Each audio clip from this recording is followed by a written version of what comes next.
Welcome to the Real Estate Explainer podcast, where we talk about anything and everything real estate. I'm your host, Brian Kixula. Matt, I just wanted to say thank you for jumping on the podcast today. One of the cool things that I get to do as a cost segregation professional is go to these niche markets across the United States. And I think we've done quite a few cost segregation studies for you over the last year or a couple of years. And I really wanted you to go ahead and just jump in and talk about your niche market. Yeah, sure, Brian. And thanks so much for having me and for the help on the cost segs. It's great for tax planning and the portfolio. A little bit of background. My name's Mathew Pezon. I'm from the Easton, Pennsylvania area, right along the New Jersey border, about an hour north of Philadelphia, about an hour and 15 minutes west of New York City. And that's where I'm from originally, this general area of the country. And I've been buying houses and renting them. Primarily, I'm a buy and hold investor, and I've been investing since 2014. So that's my background. And I worked a full-time job. I'm a chemical engineer by trade. Historically, I moved on from that full-time job, and now I just buy and rent houses. So that's definitely the journey, going from a chemical engineer to a real estate or a professional real estate investor.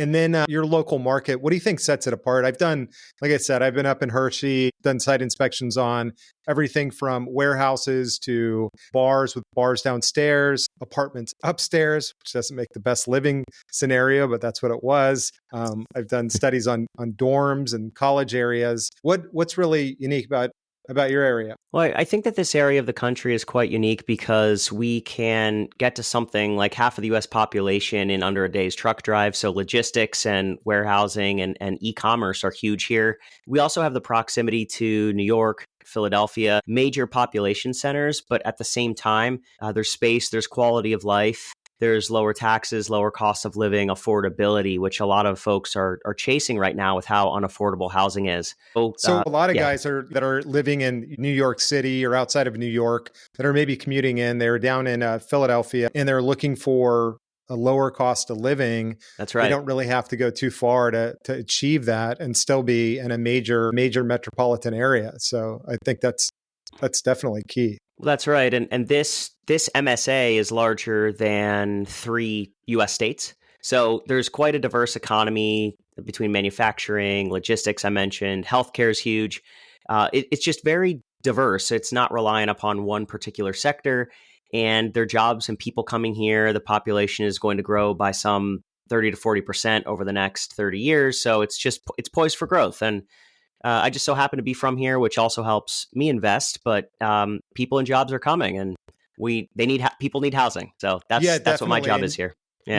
You've got the cities that are close by. You've got recreation, and it's still affordable. As far as price points go, what are you seeing for? And you're primarily residential, correct?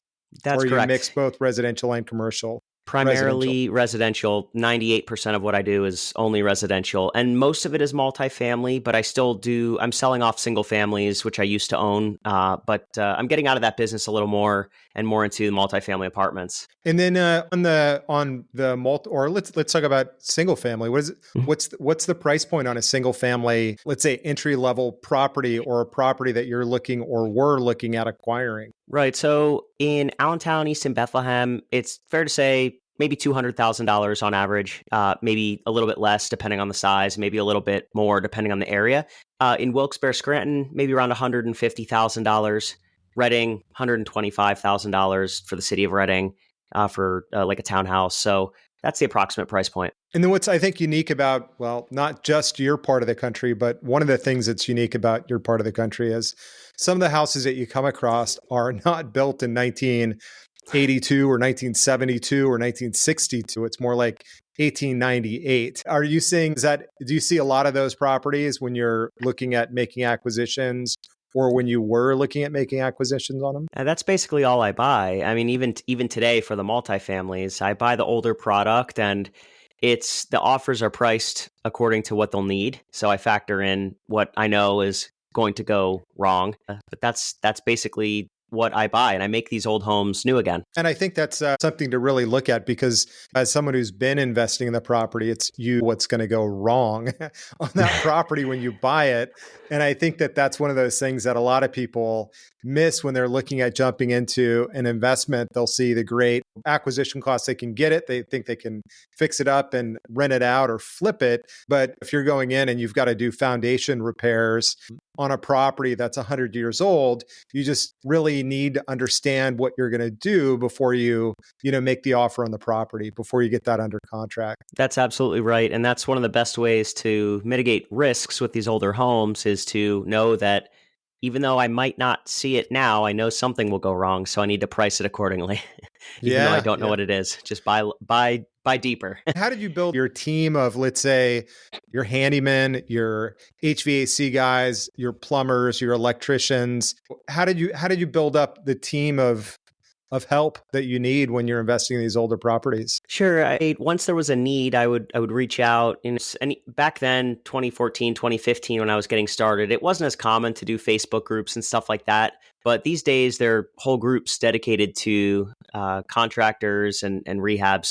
You can find people online. I found people just through friends of friends, other investors. That's how I found a bunch of the people that I was working with. But another thing that I've done too is just going to Home Depot at 6:30 a.m. and introducing myself to those. It's really that boots on the ground networking to find the local contractors that you need to assist when you're looking at doing renovations on the properties. Now, you said earlier that you're not flipping these properties. You're more in buy and hold. You said you are selling off some of your residential properties and you're transitioning into more multifamily properties. What's your typical hold period? How long do you look at holding these properties after you acquire them on average? Right.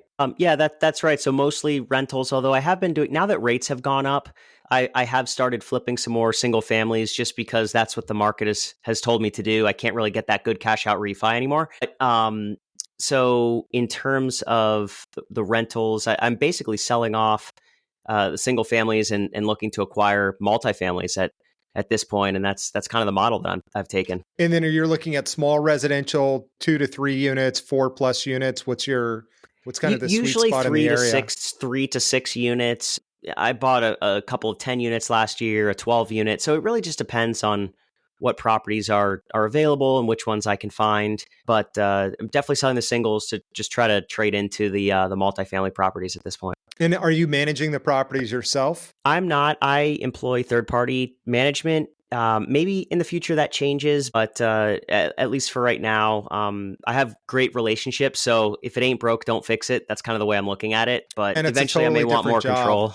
Yeah. So, I mean, it is another, role that you would be taking on. So it just depends on what are you doing during the day? How much time do you have? And if your primary job is acquiring new properties or talking to sellers to see if their properties will fit to your portfolio, do you want to take on the responsibility of credit checks, deposits, collecting rents, the day-to-day work that goes along with property management? And I agree with you. I think a good property manager is super valuable, especially if you're, looking to really expand your overall portfolio, which you are if you're going from residential to multifamily. I'd like to thank today's sponsor, Cost Seg RX, a cost segregation company. If you're interested in a cost segregation study, log on to realestateexplainer.com and click the cost segregation link at the top of the page. Aspirations in the future for commercial? I have tended to stay away from commercial, so no aspirations today. Right. So commercial in the sense of 20, 30, 40, 50 unit apartment complexes, garden style product, yes. Co-working spaces or office spaces or retail spaces, no. Not so much. No. All right. Interesting. Yeah, and it's uncertain. I don't like it, but everyone's always going to need a place to live. So absolutely. And I've had a couple of real estate investors that I've talked to recently, and that's exactly what they're looking at. They're going to not miss their rent payment before they miss, a lot of other payments if things go bad on them.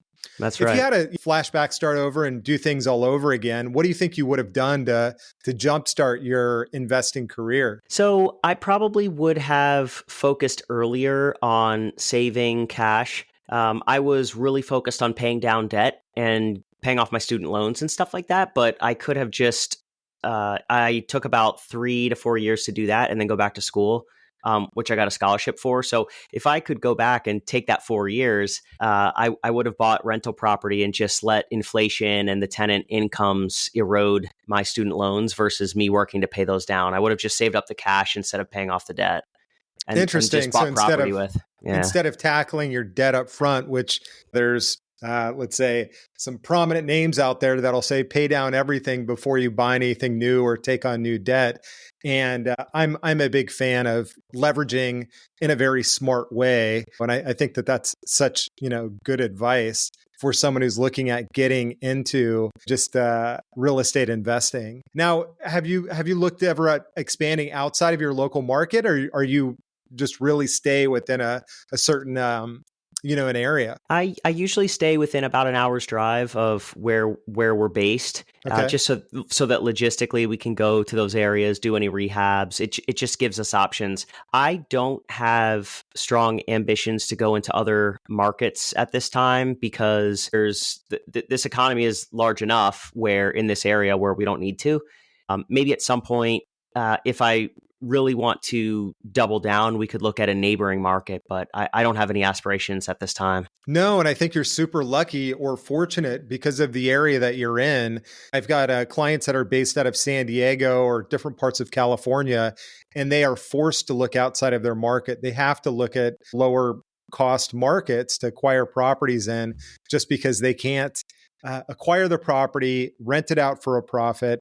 And over the last, let's say 12 to 18 months, the appreciation just hasn't been there for them either. So they can't count on the rents and they can't count on the appreciations. I think what is great about your specific market is you've got affordable prices, you've got the employment base, you've got the population base. So there's a lot of rooms for upside. So yeah, so I just think that with your location, being able to stay in that market it's just great. Not everybody has that. Yeah, it truly is it's a growth market. And so there's rent growth and there's appreciation growth. And that's rare in many parts of the country because sure, it could be a stable market where the rent to purchase price multiple is high and you're getting a good cap rate, but then you're just not seeing that appreciation. Whereas in this area, we're seeing both.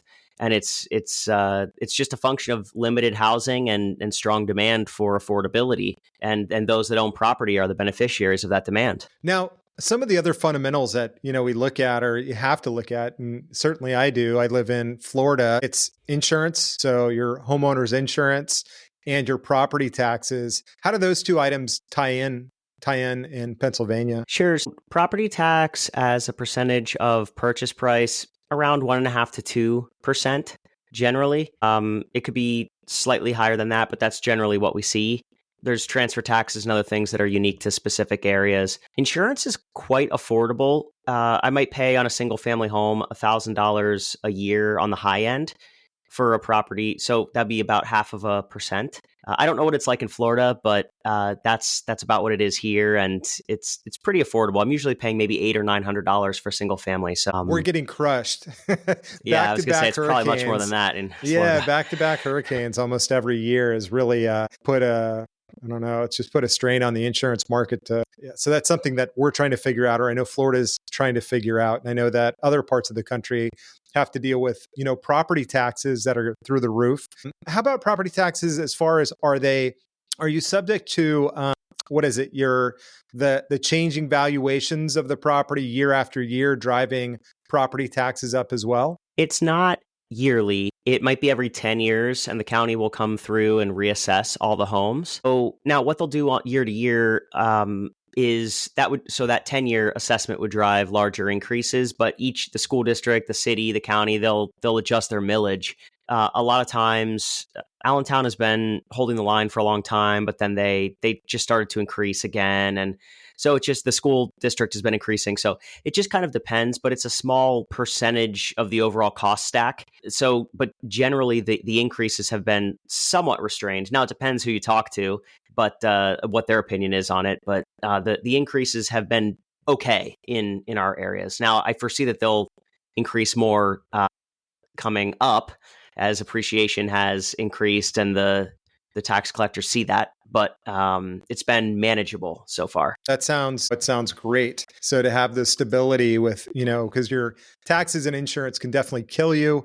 You could get the perfect 30-year fixed mortgage. And then if you have increasing insurance rates and tax rates year after year, that can really shut things down, especially if you've got a population that is living on fixed income. It can be super challenging. What would you look out for? What do you recommend that new real estate investors that are looking at acquiring property look out for when they're looking at making deals and going into contract on properties? We talked about some of the property issues, but if you could deep dive into that, I think it'd be great. Yeah, sure. So investors should look at, number one, start with themselves. So what do I want to invest in? Why? What's my goal? What's your philosophy as an investor to invest in? Because if you buy something that doesn't align with your goals, you will generally have problems. So I'd say start with yourself, and then start with your cash reserves and credit and these other personal financial principles to make sure that you're ready to weather any storm that comes up with your rental property. And after that, make sure that you invest in the right market for what your goals are. It should be a growth market, one where people and jobs are moving into. That generally bodes well for property values. And then after that, make sure that you have the right team so that the people that you're counting on to resolve property issues, both related to customers, also known as tenants, and your repairs are done. And then lastly, doing the due diligence on the property to make sure that it's you can purchase it at the price that you're purchasing at, or will you run into issues later by paying too much? So those are the key areas the top 5 areas that I like to recommend, but there are others. And then, also one of the things that's, really unique that you have is transitioning from an engineering background. How did you make that transition from going to school, becoming an engineer, and then moving into a totally different career path? What was that like? And then if you could just walk us through that. Yeah, sure. So a lot of people look at, or maybe some listening to this podcast or some that look on my website, they'll think, oh, this guy got lucky, or, just started doing real estate and just fell into success. And it's actually the exact opposite. When I started my full-time career, my first boss told me I was the worst employee he ever had and the company should fire me. So I realized that I wasn't going to be, now I was a good employee, there were reasons for that. And I was in an IT role when I was an engineer and other things. But so I realized that I didn't want to depend upon an employer. And so I just systematically, I think the engineer in me realized I needed a plan. I needed a buffer of safety. And I wanted to do things in a logical way. So I just started buying real estate on the side. I used my W-2 income to help me qualify for loans and then cash out refinances. And I would just purchase properties at a low purchase price that I could get my capital back out and then go do it again. So there's a lot there that I could dig into. But basically, I came up with a plan. I didn't rely just on my job. And I really put everything that I could into getting educated about real estate so I could buy properties at a steep discount. And I just did it over and over and over again while I worked full time. And it took me 10 years to become a full-time investor. Instant success after 10 years. I love it. Yeah, overnight success after just 10 years. So it was just very systematic, calculated, and I really learned the business while I was working full-time. I'm risk averse, and I wanted to know that it worked before I just burned the boats, right? That's not my personality. Absolutely. And you said that you're buying property at steep discounts. What's your strategy for acquiring properties at a discounted rate? I think most people, when they start looking at properties, they're looking on the MLS, they're going on to Zillow, they're looking at properties. And if they're going to jump in, they're going to jump in and make offers the traditional way. Sure. My strategy is to reach out directly to homeowners and see who has a problem that I can fix. So it could be a people problem or it could be a property problem. So when I train my sales teams, that's what I talk about. We solve problems. It's either people or property problems. So I'll give you a couple of examples. A property problem might be very aged roof, failed heating system, tenants living there without heat, leaks, other just serious property issues that the seller either can't resolve or doesn't want to resolve. And then there's people issues that we solve. So that could be an issue with a resident who's not paying. More often than not, it's with the homeowner who's behind on their taxes, behind on their mortgage. They have IRS liens. They have PA Department of Revenue liens. They have a property that they inherited that they don't know what to do with. Anything like that, where there's someone having a problem involving real estate, we fix that problem. Or if it's a real estate problem, we fix the real estate. Someone who owns real estate maybe got in over their head, or they just can't maintain it the way they really need to maintain it.